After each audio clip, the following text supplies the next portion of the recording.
शांति 4/5/2024।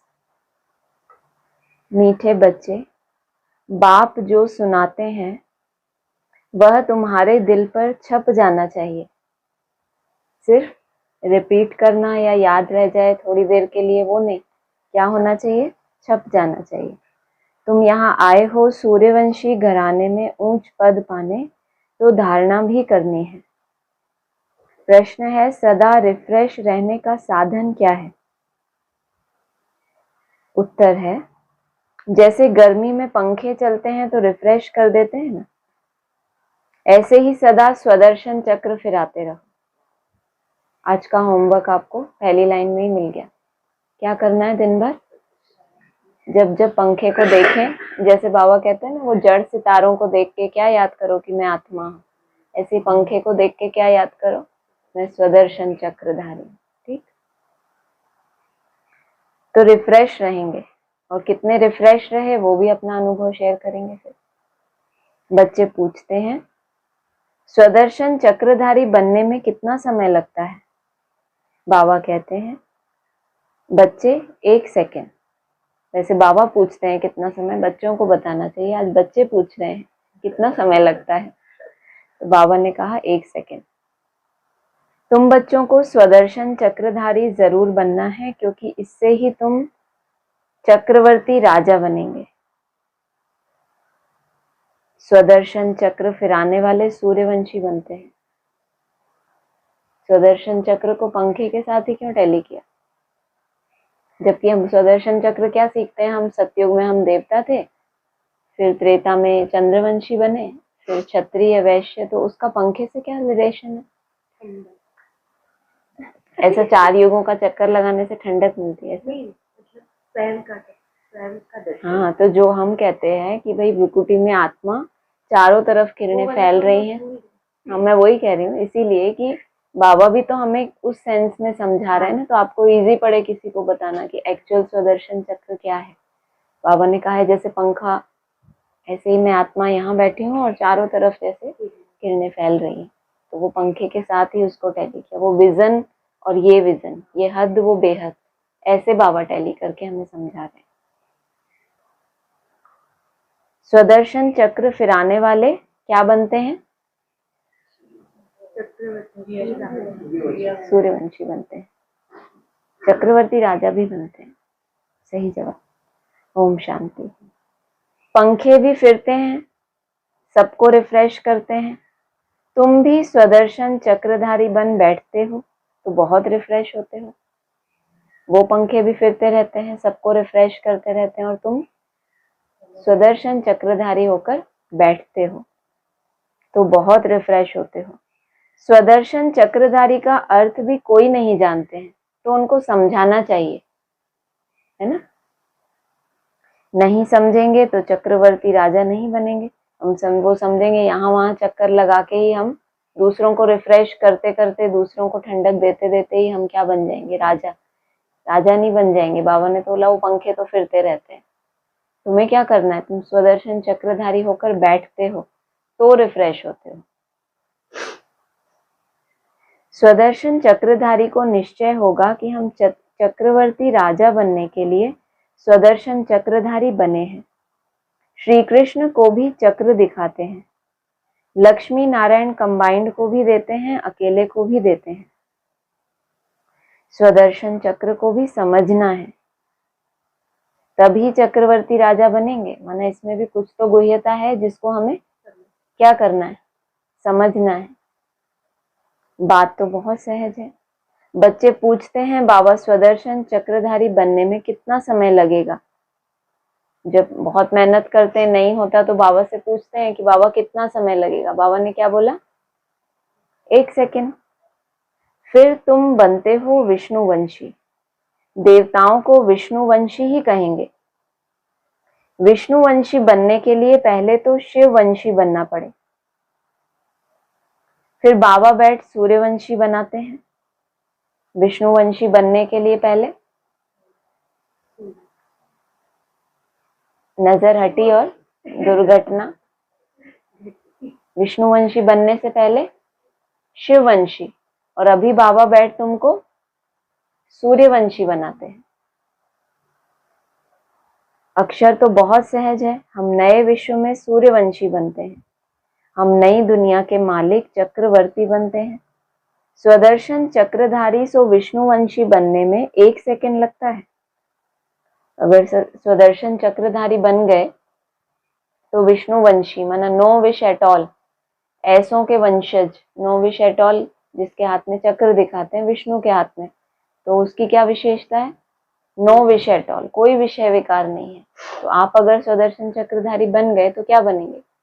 उसके वंश के बन जाएंगे। बनाने वाला है कौन? बाबा। शिव बाबा विष्णुवंशी बनाते हैं। Shiv Baba Vishnu no wish at all के वंशज हमें बनाते हैं, और कोई बना ना सके। यह तो बच्चे जानते हैं, विष्णुवंशी होते हैं सतयुग में, यहाँ नहीं। यह है विष्णुवंशी बनने का युग। तुम यहाँ आते ही हो विष्णुवंशी में आने के लिए, जिसको सूर्यवंशी कहते हो। ज्ञान सूर्यवंशी अक्षर बहुत अच्छा है। विष्णु था सतयुग का मालिक, उसमें लक्ष्मी नारायण दोनों हैं। यहाँ बच्चे आए हैं लक्ष्मी नारायण अथवा विष्णुवंशी बनने के लिए। इसमें खुशी भी बहुत होती है। नई दुनिया, नई विश्व में, गोल्डन एज विश्व में विष्णुवंशी बनना है। इससे ऊंच पद और है नहीं। इसमें तो बहुत खुशी होनी चाहिए। प्रदर्शनी में तुम समझाते हो, तुम्हारी एम ऑब्जेक्ट ही यह है। बोलो, यह बहुत बड़ी यूनिवर्सिटी है। इसको कहा जाता है रूहानी स्पिरिचुअल यूनिवर्सिटी। एम ऑब्जेक्ट इस चित्र में है। बच्चों को यह बुद्धि में रखना चाहिए। कैसे लिखें जो बच्चों को समझाने में 1 सेकंड लगे। तुम ही समझा सकते हो। उनमें भी लिखा हुआ है हम विष्णुवंशी देवी देवता थे जरूर, अर्थात देवी देवता कुल के थे, स्वर्ग के मालिक थे। बाप समझाते हैं, मीठे मीठे बच्चे, भारत में तुम आज से 5000 वर्ष पहले सूर्यवंशी देवी देवता थे। बच्चों को अब बुद्धि में आया है। शिव बाबा बच्चों को कहते हैं, हे बच्चों, तुम सतयुग में सूर्यवंशी थे। शिव बाबा आया था सूर्यवंशी घराना स्थापन करने। बरोबर भारत स्वर्ग था, यही पूज्य थे। पुजारी कोई भी नहीं थे, पूजा की कोई सामग्री नहीं थी। इन शास्त्रों में ही पूजा की रस्म रिवाज आदि लिखी हुई है। यह है सामग्री। तो बेहद का बाप शिव बाबा बैठ समझाते हैं। वह है ज्ञान का सागर, मनुष्य सृष्टि का बीज रूप। उनको वृक्षपति अथवा बृहस्पति भी कहते हैं। बृहस्पति की दशा ऊंच से ऊंच होती है। वृक्षपति तुमको समझा रहे हैं, तुम पूज्य देवी देवता थे, फिर पुजारी बने हो। जो देवताएं निर्विकारी थे, फिर वह कहाँ गए? जरूर पुनर्जन्म लेते लेते नीचे उतरेंगे। तो एक एक अक्षर नोट करना चाहिए, दिल पर या कागज पर। यह कौन समझाते हैं? शिव बाबा। वही स्वर्ग रचते हैं। शिव बाबा ही बच्चों को स्वर्ग का वर्षा देते हैं। बाप बिगर और कोई दे ना सके।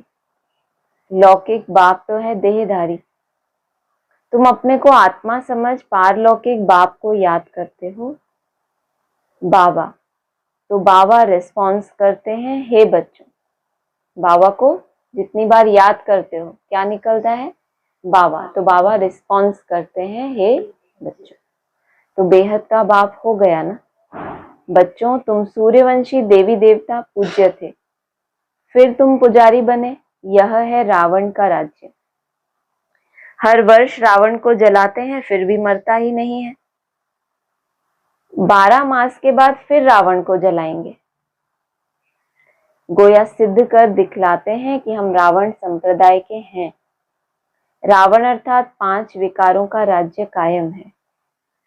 सतयुग में सभी श्रेष्ठाचारी थे, अभी कलयुगी पुरानी भ्रष्टाचारी दुनिया है। यह चक्र फिरता रहता है, अभी तुम प्रजापिता ब्रह्मा वंशी संगम युग पर बैठे हो। कितने तरह के वंशी बताए?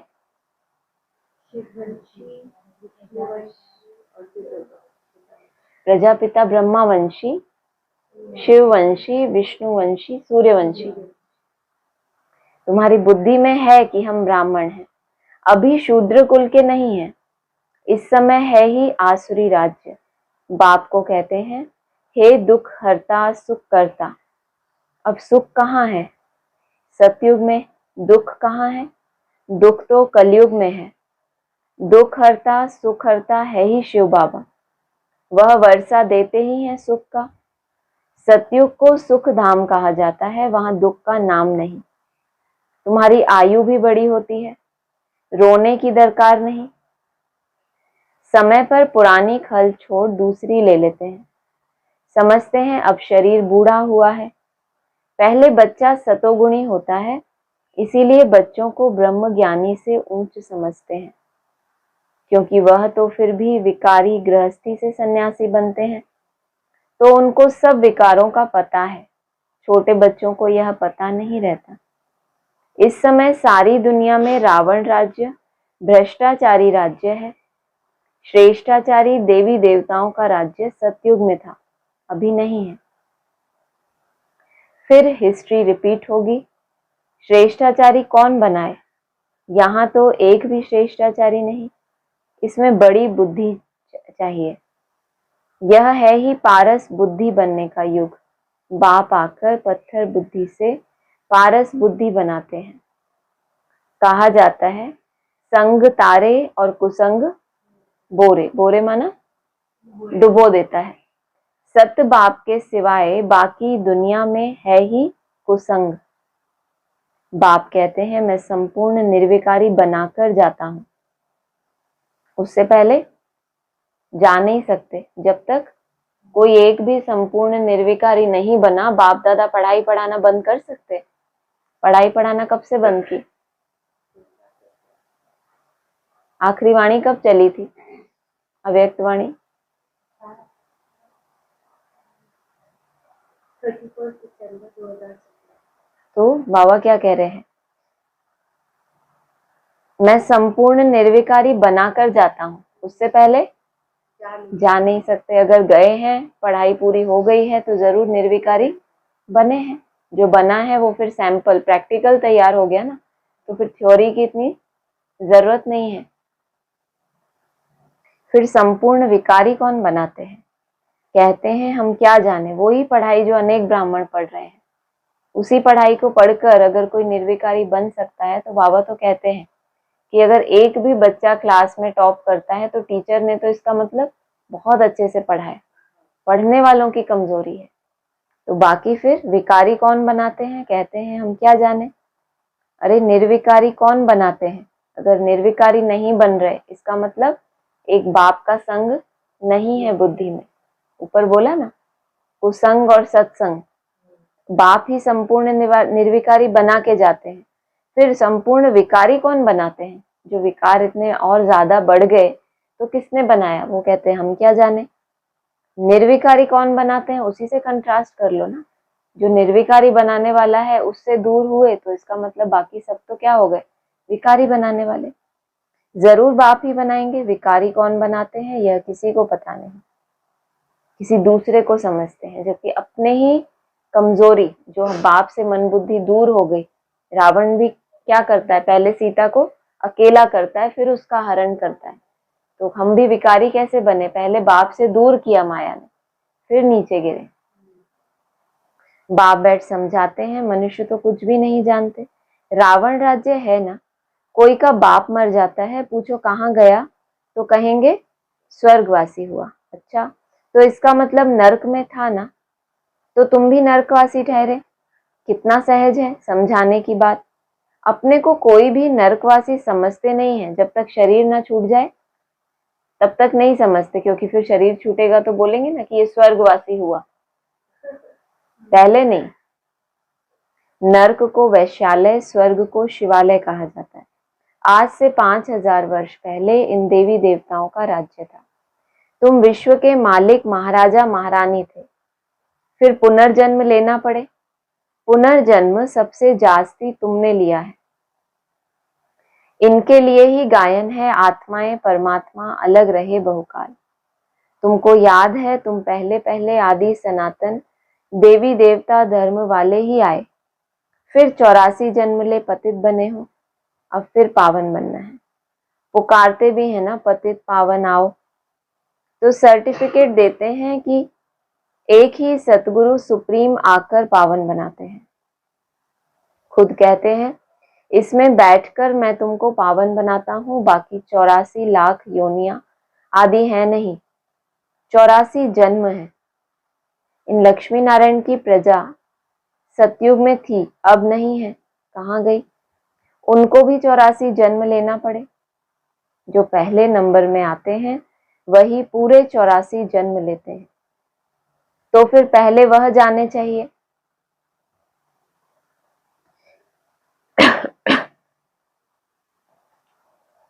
देवी देवताओं की वर्ल्ड की हिस्ट्री रिपीट होती है। सूर्यवंशी चंद्रवंशी राज्य मस्ट रिपीट। बाप तुमको लायक बना रहे हैं। तुम कहते हो हम आए हैं इस पाठशाला या यूनिवर्सिटी में जहां हम नर से नारायण बनते हैं। हमारी एम ऑब्जेक्ट यह है, जो अच्छी रीति पुरुषार्थ करेंगे वही पास होंगे। जो पुरुषार्थ नहीं करेंगे तो प्रजा में कोई बहुत साहूकार बनते हैं, कोई कम। यह राजधानी बन रही है, तुम जानते हो। हम श्रीमत पर श्रेष्ठ बन रहे हैं। श्री श्री शिव बाबा की मत पर श्री लक्ष्मी नारायण या देवी देवता बनते हैं। श्री माना श्रेष्ठ। अभी किसी को श्री नहीं कह सकते, परंतु यहाँ तो जो आएगा सबको श्री कह देंगे। श्री फलाना। अब श्रेष्ठ तो सिवाय देवी देवताओं के कोई बन नहीं सकता। भारत श्रेष्ठ ते श्रेष्ठ था। रावण राज्य में भारत की महिमा ही खलास कर दी है। भारत की महिमा भी बहुत है तो निंदा भी बहुत है। भारत बिल्कुल धनवान था, अब बिल्कुल कंगाल बना है।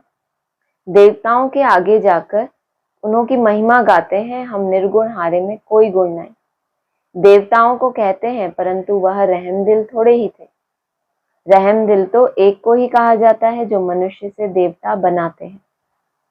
अभी वह तुम्हारा बाप भी है, टीचर भी है, सतगुरु भी है। गारंटी करते हैं मेरे को याद करने से तुम्हारे जन्म जन्मांतर के पाप भस्म होंगे और साथ ले जाऊंगा। फिर तुमको नई दुनिया में जाना है। परम धाम में तुमको मैं लेके जाऊंगा, फिर तुमको नई दुनिया में जाना है अपने आप। यह 5000 वर्ष का चक्र है। नई दुनिया थी सो फिर जरूर बनेगी। दुनिया पतित होगी, फिर बाप आकर पावन बनाएंगे। बाप कहते हैं पतित रावण बनाते हैं, पावन मैं बनाता हूँ। बाकी यह तो जैसे गुड़ियों की पूजा करते रहते हैं। उनको यह पता नहीं कि रावण को 10 शीश क्यों देते हैं। विष्णु को भी 4 भुजा देते हैं, परंतु कोई ऐसा मनुष्य थोड़े ही कभी होता है। अगर 4 भुजा वाला मनुष्य होता तो उससे जो बच्चा पैदा होता वह भी ऐसा होना चाहिए। यहाँ तो सबको 2 भुजा है, कुछ भी जानते नहीं। भक्ति मार्ग के शास्त्र कंठ कर लेते हैं, उन्हों के भी कितने फॉलोअर्स बन जाते हैं। कमाल है। केवल जो वाणियां हैं उनको कंठ किया हुआ है, अच्छे अच्छे पॉइंट सब बुद्धि में है, उस हिसाब से भी उनके कितने फॉलोअर्स बन जाते हैं। कमाल है। यह तो बाप ज्ञान की अथॉरिटी है, कोई मनुष्य ज्ञान की अथॉरिटी हो ना सके। ज्ञान का सागर तुम मुझे कहते हो, ऑलमाइटी अथॉरिटी। यह बाप की महिमा है। तुम बाप को याद करते हो तो बाप से ताकत लेते हो, करते हो तो ताकत लेते हो, और फिर क्या बनते हो? क्या बनते हो? विश्व के मालिक बन जाते हो। तुम समझते हो हमारे में बहुत ताकत थी, हम निर्विकारी थे, सारे विश्व पर अकेले राज्य करते थे। सारे विश्व पर और राज्य अकेले। तो ऑलमाइटी कहेंगे ना, माना तुम्हारे जैसी पावर दूसरे में नहीं थी। तो अकेले ही होए ना, इतने सारों के बीच में तुम एक ही ऐसे हो जिसमें इतनी सिद्धियां हैं, इतने चमत्कारी हो, तो इतना बड़ा विश्व। ऐसे थोड़ी कि पुरानी दुनिया के ऊपर राज्य करते हो, लेकिन पुरानी दुनिया का कोई भी किसी भी ताकत में तुम्हें क्रॉस नहीं कर सकता, तुम अकेले ही पूरे विश्व के राजा हो गए ना। यह माइट उन्हों को कहां से मिली? बाप से। ऊंच से ऊंच भगवान है ना, कितना सहज समझाते हैं। यह 84 के चक्र को समझना तो सहज है ना, जिससे ही तुमको बादशाही मिलती है। पतित को विश्व की बादशाही मिल ना सके। पतित तो उन्हों के आगे झुकते हैं। कौन? किसके आगे झुकेंगे पतित? जो विश्व का मालिक बनेगा उसके आगे वो झुकते हैं। समझते हैं हम भक्त हैं, पावन के आगे माथा टेकते हैं। भक्ति मार्ग भी आधा कल्प चलता है, अभी तुमको भगवान मिला है। भगवान वाच, मैं तुमको राजयोग सिखलाता हूँ, भक्ति का फल देने आया हूँ। गाते भी हैं, भगवान किसी न किसी रूप में आ जाएंगे। बाप कहते हैं, मैं कोई बैलगाड़ी आदि में थोड़े ही आऊंगा। जो ऊंच से ऊंच था, फिर 84 जन्म पूरे किए हैं, उनमें ही आता हूँ। उत्तम पुरुष होते हैं सतयुग में, कलयुग में है कनिष्ठ तमो प्रधान। अभी तुम तमो प्रधान से सतो प्रधान बनते हो। बाप आकर तमो प्रधान से सतो प्रधान बनाते हैं। यह खेल है, इसको अगर समझेंगे नहीं तो स्वर्ग में कभी आएंगे नहीं।